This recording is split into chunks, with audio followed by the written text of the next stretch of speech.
Brendan O'Neill. Yeah, if you want to see how unrevolting or unradical millennials are, you just have to look at the EU referendum and the fact that a lot of them supported the EU. So what you had here was, and not only did they support the EU, not only did they vote for this corrupt, undemocratic, ossified, ridiculous institution, they also wept in the streets when it was defeated by the working classes, who they have no connection with whatsoever, most of them.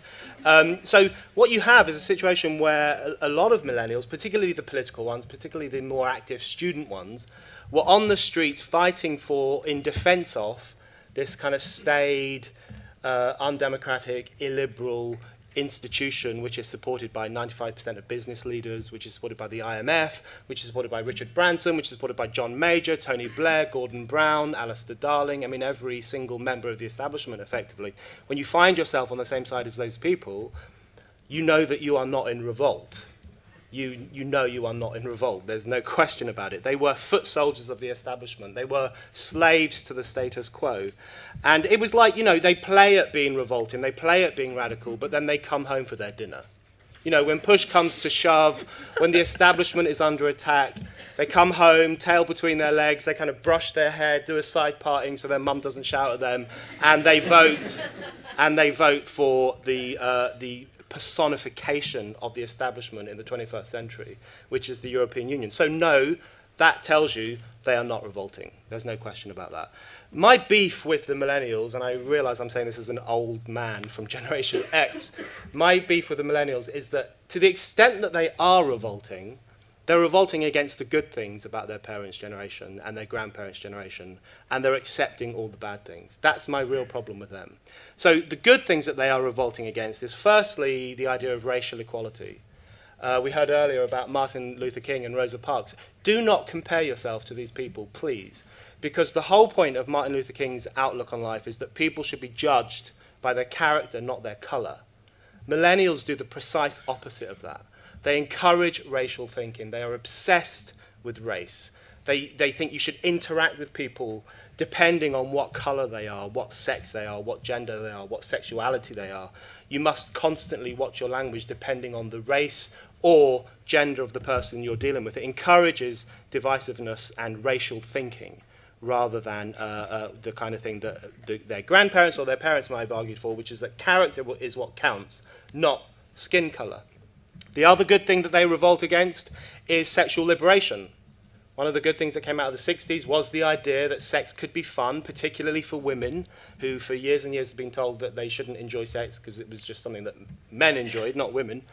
And the idea of radical feminists in the 60s and 70s was that actually sex was a laugh, it was good fun, and you should be able to do it whenever you want with whoever you want. The millennials are completely revolting against that. You can see this in their sexual consent classes, which are ridiculous, and also their whole argument against drunken sex, for example, or regretted sex, or bad sex, all these things which they are increasingly redefining as rape, because they, A, don't understand what rape is, and B, don't understand what sex is, so they're kind of very confused on that. And then the third good thing that they're arguing against is freedom of speech.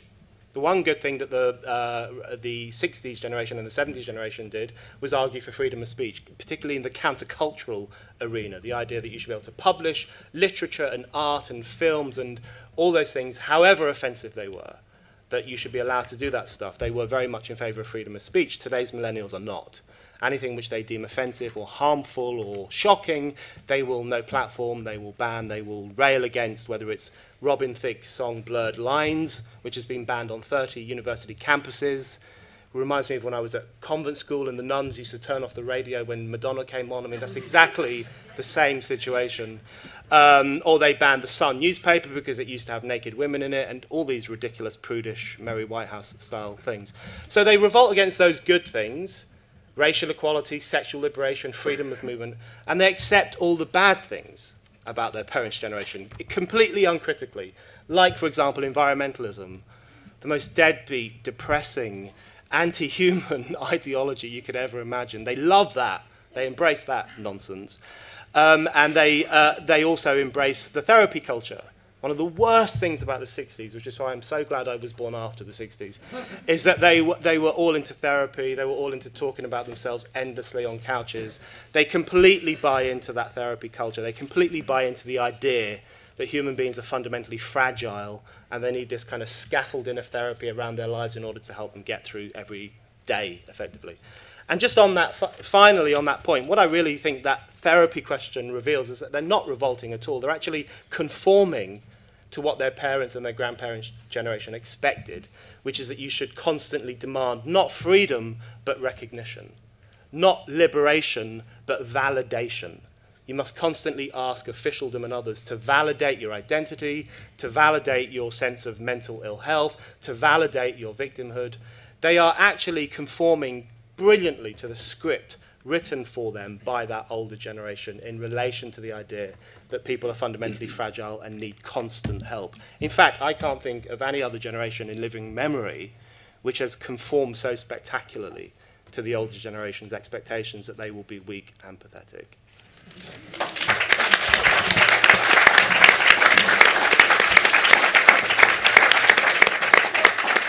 Brendan, you look like you have something to say. Just on the question, this idea of oppressed groups, I really agree that there is this real desire to be oppressed now. When I speak on campuses, I meet these young, middle-class, white women with these extremely plummy voices. They grew up in the home counties, some were privately educated, and they tell me that they are structurally oppressed. I mean, and you know, they're taking the piss. They are actually taking the piss. It's completely and utterly untrue. What they mean is that someone once said something rude to them on Twitter. That's what they mean.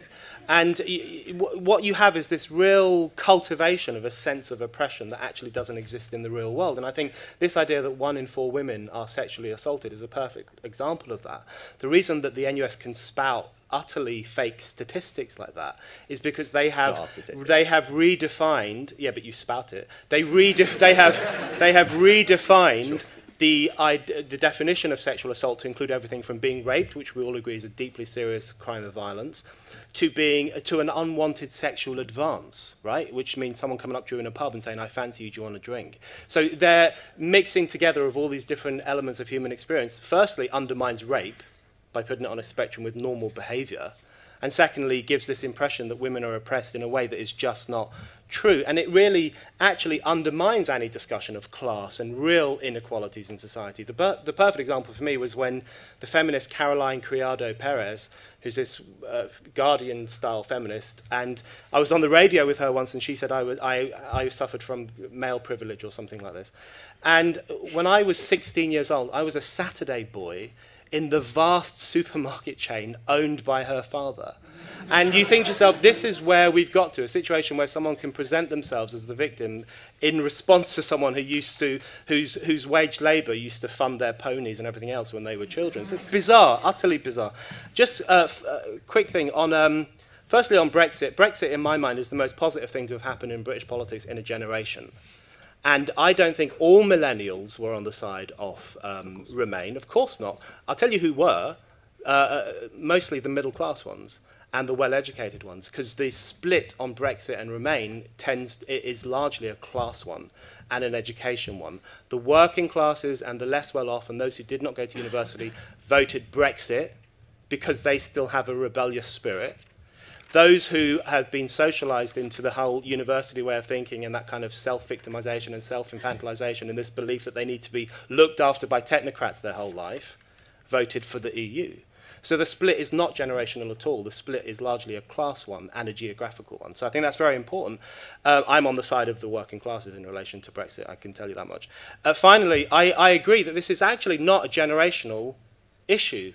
And a lot of the problems that the millennials express in terms of illiberalism and so on, it actually stems from earlier generations and their abandonment of the ideas of liberty and enlightenment and so on. And I think that's a very important point, that it is actually a political problem which millennials express in a very crude way, some of them, not all of them, but it stems from earlier generations and their failure over a period of time to stand up for the ideas of freedom of speech and liberty and enlightenment and equality. Briefly, Brendan, just on the matter of inequality of privilege, surely millennials have a right to complain over wealth inequality. The Resolution Foundation, David Willits, found that in the 60s, rent was 10% of income, it's now 25%. Cost of renting has increased 4.5 times. These guys' generation will pay £44,000 more in rent than your generation did in their 20s. Surely they have grounds for complaint over that particular issue. No, not at all. It's complete and utter not nonsense. You know, they can do it if they want, but then everyone else can tell them they're talking absolute nonsense. This idea that the baby boomers had this wonderful life, and they all bought houses when they were 25, and they all went to university for free, and they didn't go to university. 7% of baby boomers went to university. They lived in absolute shitholes with outside toilets. These guys don't know what an outside toilet is.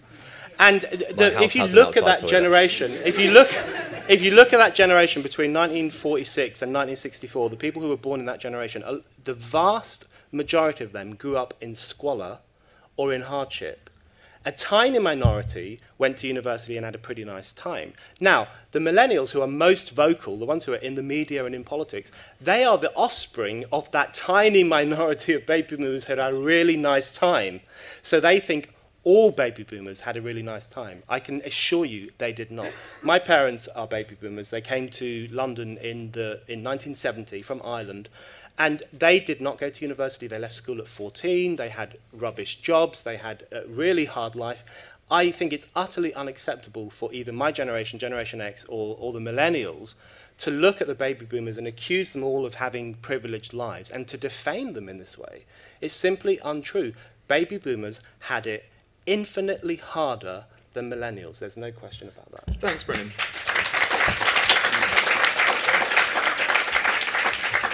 Brendan, is it possible for someone to imagine what it could possibly be like to be someone less privileged than themselves?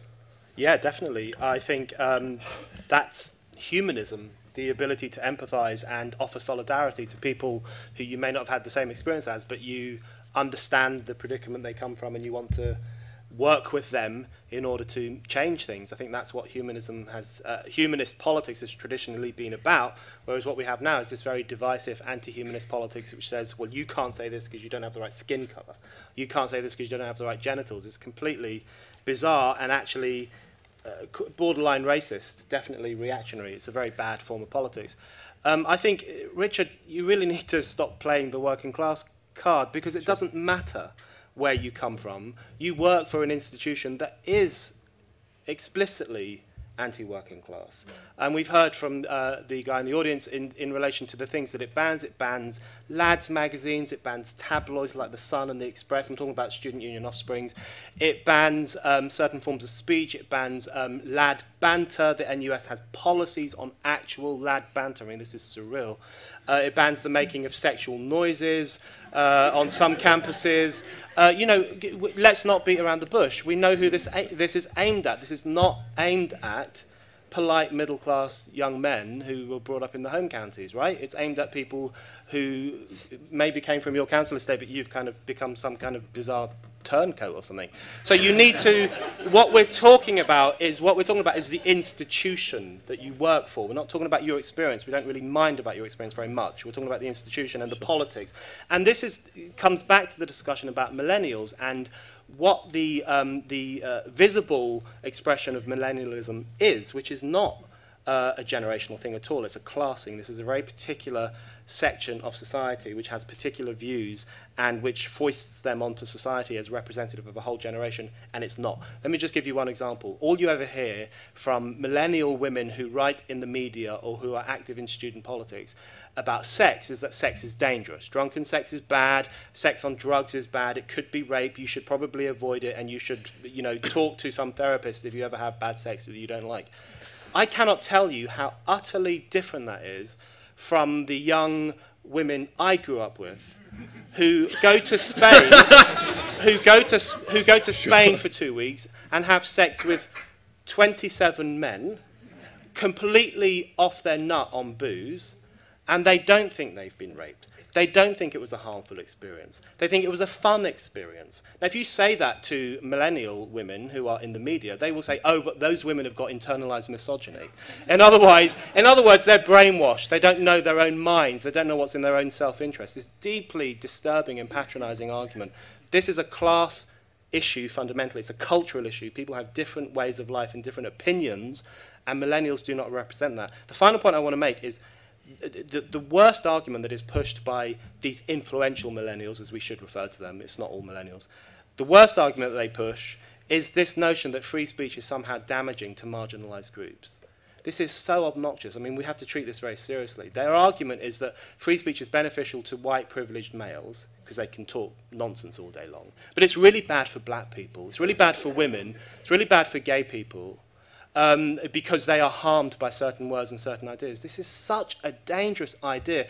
Every marginalized group in history who has fought for a progressive cause has seen freedom of speech as their greatest ally, because it's the means through which they argue against their oppression.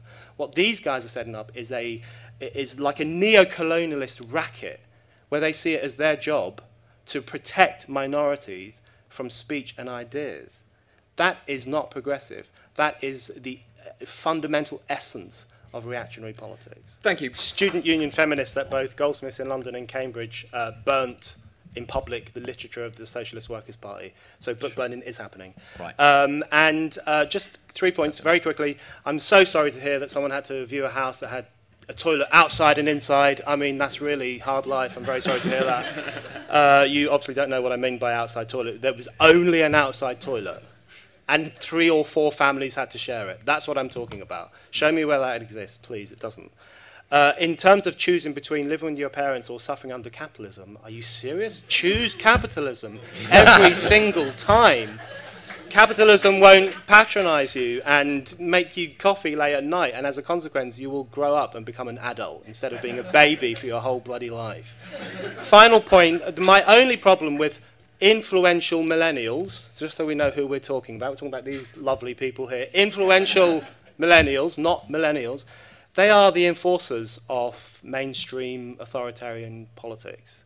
They're not revolting against it, they're enforcing it. And I think they fail to recognize how fundamentally beneficial it is to the rulers of society that young people are redefining themselves as weak and vulnerable and in need of help and in need of therapy. Who benefits from that? Not young people, the rulers of society who like their young people placid and pathetic. That's who's benefiting from your new politics.